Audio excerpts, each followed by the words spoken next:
كفتك واتنا مرك كفتك ماشي أنا جلسة قدوميها مركو قبتي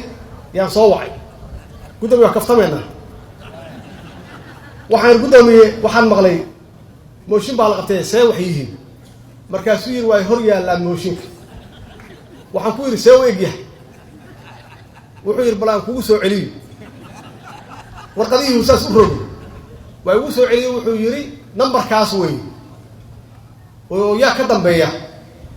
waxa ka dambeeyay dad waalaha ah oo la yiraahdo qabyo oo waxay qabyada isla ogeyn waa qabyo waxaan ku yiri bal fiiri qabyo waxaan ku ogeyn wax walba haaf inay uga tagaan bal fiiri hadduu mooshinka dhan yahay in kale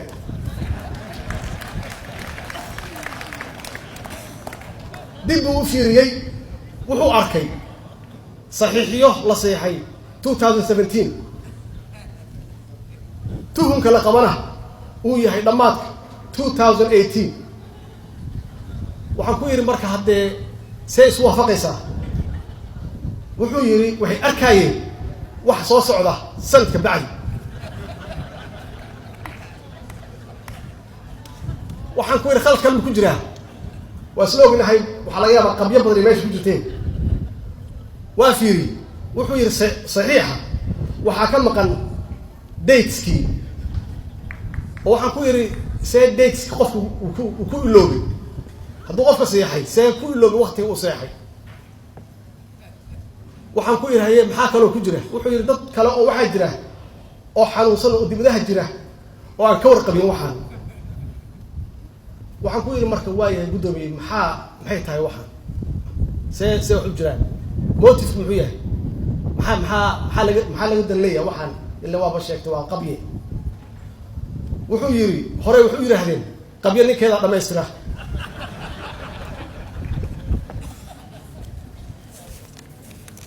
waxaan ku yiri waayay waa dhabe qabye ninkeeda dhameystireen taas 2016 soo ma ahayn wuxuu yiri maya waa 2019 waayay maxay rabaan marka ma weydiis waa weydiiyay yiri waxay rabaan waxa kamid ah gudiga hanti soo celinta inuu ugu daro ayagu maamulaan inay ka shaqeeyaan soo dhawaanshaha shacabka iyo dawladda inay dhameystir ku sameeyaan wax alla wixii heshiisyo hore u jiray in maxaan ku radaa kanaalkan sheegay ayaan dhawey oo wali ka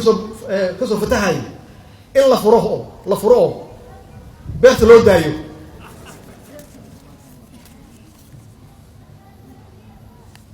waxay rabaan yiri